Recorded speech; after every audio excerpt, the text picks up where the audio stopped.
Muak berakhlak mi paumu, berakhlak mi keromu, berakhlak mi pendengaranmu, berakhlak mi penciumanmu, berbudayamu Pak. Akhlakul karim itu diutus Rasulullah. Yang paling asik itu karena dramanya dibuat oleh pemerintahnya gitu ya. Kita ini memiliki 3 lipatan kebudayaan yang belum tuntas dikaji. Iya. Pertama, kebudayaan Hindu-Buddha, kebudayaan Cina, dan kebudayaan Islam. Kalau saya masih dibutuhkan. Pertimbangannya gimana, Pak? Pertimbangannya karena kita ini manusia beradab, bukan manusia biadab. Nah, itu. Kedua, adab lebih utama daripada ilmu ya. Kita ini manusia.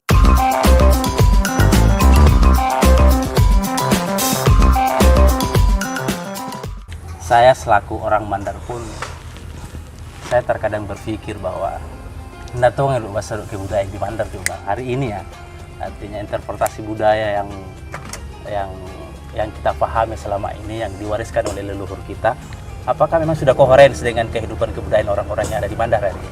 Ya apa itu, Pak? Jadi kalau berbicara Mandar dulu, kita berbicara konteks visualnya. Mandar itu dari sisi wilayah, Iya. geografis dia adalah dari Paku sampai Suremana. Ya, teritorialnya. Iya. Kemudian kalau kita berbicara Mandar secara nilai, maka yang dia kena adalah manusianya. Nah, Ya. Manusianya Betul. itu. Nah, nilai itulah yang manusia membawa. Nah, nilai ini kan sangat variatif sesuai lokal wilayah kita masing-masing. Itu tergambar dari satu yang disebut kostum bahasa. iya. Itu diutamakan dari bahasa wilayah masing-masing. Itu kan memiliki dialek yang berbeda. Nah, ini jadi nilai itu tergambar secara geografis juga, tidak boleh dilepas dari sahanya nilai itu, tapi dia tergambar dari sisi nilai. Contoh, bahwa karakteristik budaya orang pantai dengan pedalaman dan orang yang ada di aliran sungai bermukim di aliran sungai sangat berbeda. Contoh, orang-orang pesisir itu kan suaranya keras. Iya. Biar 2 orang, gayanya 10 orang kalau dia ngomong. Karena itu dipengaruhi oleh tantangan alam yang dia tempati. Berarti ada seleksi alam gitu ya, Pak? Iya. Karena ya itu seperti orang pesisir, karena dia berhadapan dengan ombak, dengan angin. Ya. Nah, sementara wilayah pedalaman ada manusia bermukim di pinggir aliran sungai, tentu bahasanya gaya seperti air mengalir, ini tenariola. Ya. Kan gitu. Nah, sementara yang ada di perbukitan dengan pegunungan itu kan cara ngomongnya itu Mendayu. ya itu kan dipengaruhi oleh Alam. iya alam. Mau poso, mau pauto ya akhirnya hurufnya tidak jelas. Itu akhirnya Mandar disebutlah Manda gitu. Iya itu. Jadi itu persoalannya di situ, sangat terpengaruh secara psikologis alam yang dia tempati. Terus Bah, apa namanya? Peradaban pertama Mandar itu tercipta di daerah mana itu, Bah? Ini kalau peradaban itu kan kita harus melihat dari sub penyebaran suku di dunia. Pertama dia adalah ada yang disebut ras Mongoloid, Iya. ada ras Kaukasoid dan ras Negroid. Oh iya. Nah, di Nusantara ini kira-kira berapa persen penyebaran ras Mongoloid, karena itu yang menguasai separuh bumi. Makanya kita disebut kelompok Asiatik. Berarti terciptanya peradaban Mandar itu diawali dengan ras Mongoloid itu. Kalau kita melihat dari anatomi postur, maka kita adalah Mongol. Berarti kita postur kita ini hampir sama dengan orang Mongol ya. Gitu. Iya kayak gitu. Karena menurut salah seorang yang saya pernah baca di salah satu buku, yaitu judulnya apa, Nation Geography, Iya. bahwa ternyata tergambar di peta itu bahwa masuknya kita manusia di wilayah khususnya Mandar itu dari utara, bukan dari selatan. Oh, dari utara. Ya, salah satu yang di Nation Geography itu. Oh, gitu. Mencari tanah leluhur itu kalau diterjemahkan itu toh. Tapi wallahu alam kalau itu memang sudah menjadi kesepakatan itu, karena banyak penafsiran tentang peradaban, ya toh? Iya, iya. Tafsir tentang peradaban itu sesuai dengan pola dan perilaku kehidupan manusia yang mengawali kehidupan di sebuah wilayah. Itu peradabannya tercipta. Betul. Ya. Dan kebudayaannya tercipta. Iya, iya. Nah, itu jadi tergantung itu. Jadi makanya kalau kita ini Mandar, karena bukti autentik secara tertulis orang Mandar ini kan ndak pernah ditatongan dek main nenge. Iya. Semua kita ini melakukan meraba dan melakukan petualangan dan melihat kondisi sosial kehidupan masyarakat pada masa lampau. Ya. Nah, itu yang kita sekarang kan belum ada deh kesepakatan buku yang ya tahu nggak boleh pertama peradaban di Mandar ya. Ya. Oh, gitu. Ya dah. Itu belum ada ya. Tapi kalau kita melihat peradaban itu menurut almarhum Subair bahwa salah satu peradaban tertua di Sulawesi atau di Mandar itu adalah Galumpang. Oh, Galumpang. Itu kalau berbicara peradaban manusia. Iya, iya, iya. Nah, itu menurut almarhum Pak Subair. Itu. Jadi kalau kita berbicara, cuma kita ini kan terputus tentang riset. Ya. Karena itu Mandar karena itu budaya tulis. Budaya oral. Budaya tutur ditahu. Iya, budaya tutur. Penutur. Iya tidak merarangi akhirnya si mata si kapak-kapak tetet di mamanya indah tuang bandi. Ya ini kan. Ya. Iya itu menarik itu. Karena itu yang selalu muncul. Iya si kapak-kapak terus tahu. Menurut lontar ini ya akhirnya kita ini ya bukan akor-akor saja, tetapi kita harus punya motivasi untuk melakukan riset. Nah, riset inilah generasi muda hari ini sangat kurang di wilayah itu. Nah, Sangat sedangkan kurang. itu sangat perlu. Makanya sangat dibutuhkan itu. Celakanya kita ini, ya apa yang dikatakan umpamanya Irfan Sadi bahwa Mandar itu seperti ini, itu yang dijadikan rujukan. Sementara Anda juga menyebut bahwa Mandar seperti ini, itu dijadikan rujukan. Kan lucu tapi Akhirnya menjadi perspektif. Iya kan perspektif. Jadi hari ini tentang sejarah Mandar, sejarah apa kebudayaan Mandar, ya kita yang menemukan ya perspektif. Karena Anda kajian tuntas tongan Tentang kebudayaan Mandar. Artinya Anda kajian tuntas tongan, ai Pak, Anda tidak dong mewah tongan lor di dunia wasau. Anda setengah seperompe kapan manusia yang mau gitu kayak gitu. Apalagi kalau mau full, hanya beberapa segelintir almarhum para pendahulu kita yang melakukan itu secara akademik. Seperti Prof. Dermawan, Muis Mandra, Saiful Sindrang, kemudian ya hari ini masih hidup Suryadi Yasil. Ini umurnya mereka ya. Jadi Anda sambungan di Betul. Tidak ada generasi. Ai, nasi wara-wara terus tadi Ya. Ya iya. Jadi makanya kita ini butuh kesadaran. Contoh, kita ini memiliki 3 lipatan kebudayaan yang belum tuntas dikaji. Iya. Pertama, kebudayaan Hindu-Buddha, kebudayaan Cina, dan kebudayaan Islam. Ini tergambar pada suatu prosesi perkawinan, paparai toyang, pisunna. Itu tergambar di situ lapisan kebudayaan. Contoh, ini malam itu likau atau mitindur atau wendo ambala ponda-ponda ayo, Paulo. Itu kebudayaan apa itu? Ya. Pasti adaptasi dari budaya dulu. Kemudian yang mati solung do apa Iya, betul. itu kebudayaan apa? Iya. Nah, iya dok titik itu malam betul. Harus tuh manjat dong bilang tinggi. Itu kebudayaan Islam. Oh ya kan, tinggal lapis itu tidak belum tuntas. Itu di sini itu yang saya sebut lapisan kebudayaan yang ada di Mandar yang kita sepelekan. Iya. Itu. Jadi catatannya tentang kesadaran. Itu yang paling utama. Jadi begini,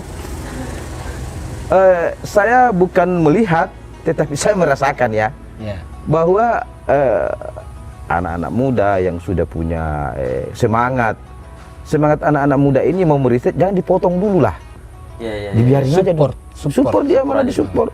Data pari memang tapai justice mang. Ada di nawao. Salah di Jangan dulu lah. Mental seperti itu dibuang dulu. Beri dulu kesempatan. Iya. Berikan dulu, jangan seperti ada di Jawa kami masih tarik lontar. Loh ini kan sejarah itu kan ada 3 bentuk. Sejarah diingat dan sejarah ditemukan dan sejarah ditemu cipta. Oke. Oh, iya.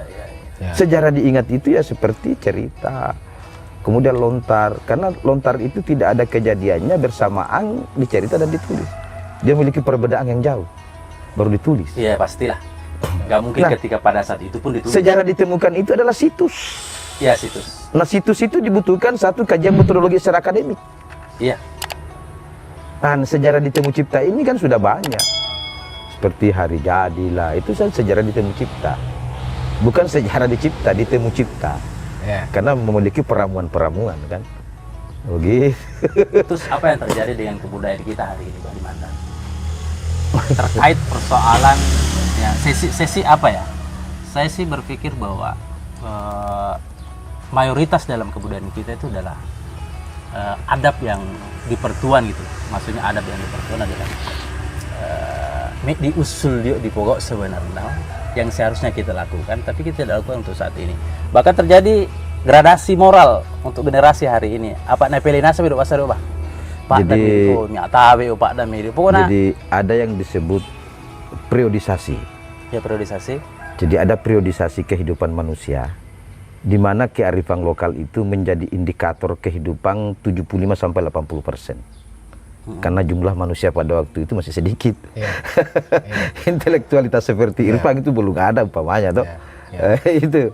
Nah, bagaimanakah kita ini sebagai generasi muda mau belajar tentang kearifan itu? Karena kearifan itu diantaranya tadi itu usul. Iya, benar. Usul itu menjadi indikator di dunia kearifan. Andi usul toh, Andi itu tahu malah mau lama diulang ada tua Ya, betul. Ya. Makanya bahasa etika orang Mandar ada dua, bahasa tubuh dengan bahasa verbal. Nah, bahasa tubuh inilah yang identik yang namanya usul. Contoh, mami sungai di wayang tempat lapor lindung di apa? Kambe pindu lu pikir lengo. Iya. Iya, betul. Iya. Nah, apakah di dalam dunia hari ini, di dunia IT, di ilmu pengetahuan, apakah kita masih membutuhkan? Kalau saya masih dibutuhkan. Pertimbangannya gimana, Pak? Pertimbangannya karena kita ini manusia beradab, bukan manusia biadab. Nah, itu. Iya, iya. Kedua, adab lebih utama daripada ilmu ya. Kita ini manusia beradab, bukan manusia Iya, biadab. iya, iya. Iya, itu sangat menarik itu. Ya iya itu dari orang. Tetapi Anda milih di Pedulio, Pak iya di Tobe Padang, umpamanya atau ITE, Anda tahu Indonesia semua, sehingga terputus. Tahu lah perlu bawang. Ini lo tuh anak lo saya seten di Sagau. Oh tahu lain mak uhang. Mak gitu anak bahasa Indonesia ini saya minta. Lo tahu lain bukan dari kita Terus itu. persentase pergeseran itu Mas hingga hari ini kira-kira berapa itu? Ya kan kalau presentasenya itu kalau di perkotaan yang lumayan. Kalau di pedalaman masih utuh sedikit. Terus kiat-kiat untuk kembali menarik itu kayak gimana? Ya, kiatnya ini kita harus menyadari bahwa ciri-ciri manusia, ciri-ciri orang berbudaya adalah orang yang tahu asal usulnya. Iya. Itu kita harus menyadarkan itu dulu secara genetika, secara wilayah, secara biologis. Artinya begini Abah, kalau kita mau berbicara itu berarti konsep man arafa nafsahu. Itu Itu kan- identik sekali dengan budaya. Berarti kan. Wasir ya toh. Iya. Mu berakhlak mi paumu, berakhlak mi keromu, berakhlak mi pendengaranmu, berakhlak mi penciumanmu, berbudayamu Pak. Akhlakul karim itu diutus Rasulullah. Budaya yang terbesar itu. Menarik sekali ya. Ya kan di situ. Kenapa dia sangat menarik ini? Kan tadi kita budaya Mandar hari ini tuh satu persatu kita melihat bahwa ini ada yang tertinggal, ada yang disepelekan, ada yang dan lain sebagainya itu. Jadi yang meninggalkan kemungkinan besar kurangi guru Kurang belajar. yang meninggalkan. Yang menyepelekan dia mungkin sangat kurang peduli terhadap situasi yang dia tempati hidup karena dia disibukkan oleh narasi kehidupan lain. Iya. Betul. Gitu. Iya. Ya kan saya dari kondisi sosiologis dia. Iya. Iya. Disibukkan dengan hal yang lain. Iya, kita ini sibuk dengan naratif kita kehidupan masing-masing. Narasi kehidupan yang lain. Memang itu menarik karena itu memang yang hari ini Iya itu dia. dipertontonkan. Iya pertontonkan. Jadi anda tidak disandir rupa. Ini bandir ya nih. Oh dan dua pok lain untuk mesa. Tuh apa amat tidak naik kan kayak begitu. Iya. Karena daya juang memahami kebudayaan kurang. Nah itu. Daya juang kita memahami kebudayaan itu kurang. Makanya statement saya itu dapat pokok ma anu mirani, pokok ma anu musang. Sekian. Assalamualaikum warahmatullahi wabarakatuh. Dulu dibayar. Menariknya anu juga Ento,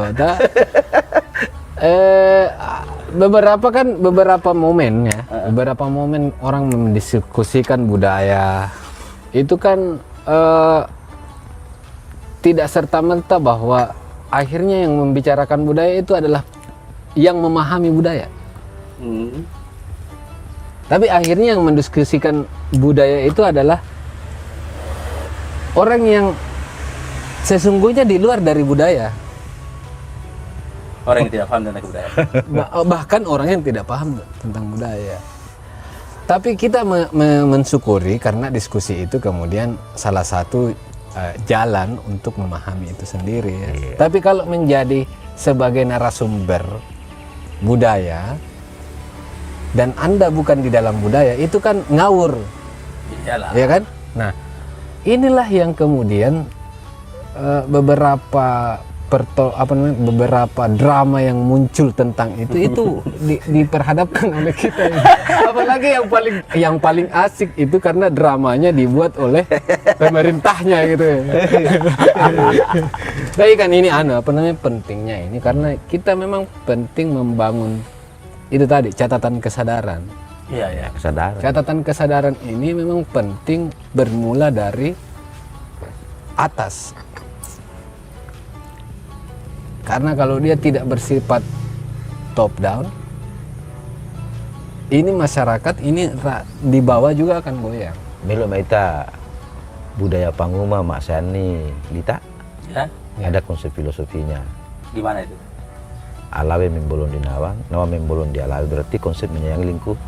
Konsep menyayangi lingkungan. Filosofi sekali itu orang tua panguma tadi. Sehingga dia cerama kara-kara apa-apa. Napa dia secara adab secara usul cita-cita di benuase.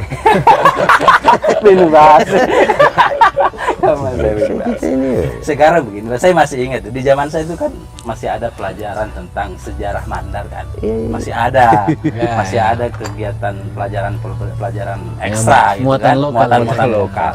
Hari ini kan itu sudah mulai hilang, Namburin di basah. Jadi kan itu dek gagasan ini sampai Taifa. Yuk don di Palipi sore yang kada tahu itu sekolah budaya anak udah tahun berjalan. Dia main anak SD, dia main SMP, dia main SMA. Lalu ada mata pelajaran nah. Apa itu? Pertama baca tulis lontar. Iya. Kedua metawe. Nah. Ketiga memperkenalkan alat-alat dapur masa lampau, tapis, rotak, pisau bong, kawali, palu, laliang, paipia minna. Betul. Itu salah satu model pengembalian. Iya. Kita berlanjut. Oh berlanjut. Ya itu udah kedua kali 1 minggu. Hampir 2 tahun metia data bantuan Arwas Amario dari Kementerian Sekolah Budaya. Itu bagus sebenarnya. Sadar Tiao. Untuk mau mengembalikan nanti balik Bisuriano dulu kali putus kayak beragas so. Ya itu ada di sana wilayah-wilayah. Iya. Dia nggak tahu. Iya. Wah. Artinya memang yang seperti itu para lulusannya memang udah muncul di generasi. Para lulusannya. Itu apa mereka? Usahanya mereka lo anak generasi muda mau melakukan tadi. Tanah tuh mau masih mungkin melihat fenomena. Nah semi formal kang dari Ide, lawan anak ini, mengaku Mandar. Saya tanya orang tuamu apa? Mandar, ibu Mandar. Ini sama Mandar. Ikon sebuah suku kan ya paling tidak harus tahu bahasa. Gitu ah. dak dua itu dini di dino sitengi sanga sungai na sukunna suku Mandar dengan sungai Mandarnya, suku Hindustan dengan sungai Hindustanna, dan tidak suku Nil, suku Mahakam. Suku Mandar dengan Misteri itu dia. Iya. Misteri ya. Itu dia. Hindustan bahkan hari ini nih sudah kemarin Thomas Cup India menang loh lawan Indonesia. India menang. Iya. Si patut dia menggogel, tak bisa di dunia. Dia tidak suku Nil, tidak suku Mahakam. Suku Mandar dengan suku Mandar ya. Pengen tahu baru buat kalian. Iya. Makanya dicoba itu gerakan anak-anak itu festival Sungai Mandar, bagaimana mengembalikan itu proporsi sungai yang sesungguhnya kan. Dapat tebakan rumput menang. Itu intinya itu dilakukan mereka. Di sisi lain itu mencintai lingkungan. Iya. Tapi menurut kita ini Pak, secara linguistik itu Mandar itu artinya apa sebenarnya? Baca buku anu kan Bedio. Sudah dari Samsa. Dari Samsa. Kemudian Asisa. Pak Sisa ya. Kemudian Muismanra. Kemudian Saiful Sinrang. Muita itu idola iya nak kandung mah iya di anu iya mah dari Samsa iya nak kandung sehingga mau tahu mah mandundu mah wena tu Mandar mah tu nak kandung Berarti dia masih multi interpretasi. Iya multi interpretasi, tetapi endingnya ke nilai. Endingnya berarti Mandar itu. Jadi baca dulu, usaha dulu, bapak baca di situ dia. Oke. Ambil dulu itu anu baca dulu. Tapi ada yang menjadi pertanyaan besar ini. Pertanyaan besarnya itu adalah hari ini kita berbicara budaya. Apakah kita menjawab persoalan melestarikan budaya atau membentuk budaya? Begini. Baru. Gimana itu? Budaya itu, kalau pemahaman budaya itu cara menyikapi hidup. Oke. Cara menyikapi hidup. Nah persoalannya kalau ada satu tema pelestarian dan pemajuan, Ya. pertanyaan saya yang mana mau bentuknya atau makna yang dikandung akan dirubah. Ya. Karena intensibel filosofi culture. Iya. Ini masih bingung ini. Iya itu. Betul. Yang mana itu? Apakah bentuknya dilestarikan atau dimajukan atau kita akan merubah makna yang ada di dalam? Ya. Ini kan masih bingung yang solusinya. Iya. Ya nantilah itu kita bahas itu tentang itu tuh. Itu panjang pembahasannya. Iya. Karena memang itu kondisinya beda. Ya itu. Kalau kita Hari berbicara ini. kemarin ini kan bicara Mandar kan. Terus terbentuk provinsi baru namanya Sulawesi Barat. Apakah kita membangun budaya Sulawesi Barat meninggalkan budaya Mandar? Kan itu menjadi anu. Dan itu diskusinya akan menarik. Apa sisa budaya sudah si Mandar, budaya Barat, budaya Mandar deh. Jadi pengertian saya budaya itu cara menyikapi hidup. Itu saya rasa itu yang paling tepat. Cara Menyikapi hidup. Oke, saya rasa bincang-bincang kita hari ini sampai di sini. Mudah-mudahan Tuhan memberikan kita umur yang panjang, kita bisa cerita-cerita di lain waktu lagi, Pak ya. Iya. Mudah-mudahan ada waktunya Bapak lagi ini. Bisa Dalu cerita-cerita lagi. palai. Anda betul nama lain, Pak. Di Diwandi itu tahu. Ya, mudah-mudahan suatu saat kita akan buat kesempatan yang baru dan kita bincang-bincang yang lebih agresif lagi ya, bincang-bincang yang lebih agresif kayaknya ini. Kan tadi ini cucu Rita. Ini kan cucu Rita tadi. Ya, cucu Rita. Jadi untuk menarik sebuah kesimpulan, apa yang mesti kita akan cerita di Episode kesempatan- episode berikutnya. Saya kira demikian. Terima kasih. Assalamualaikum warahmatullahi wabarakatuh. Salam.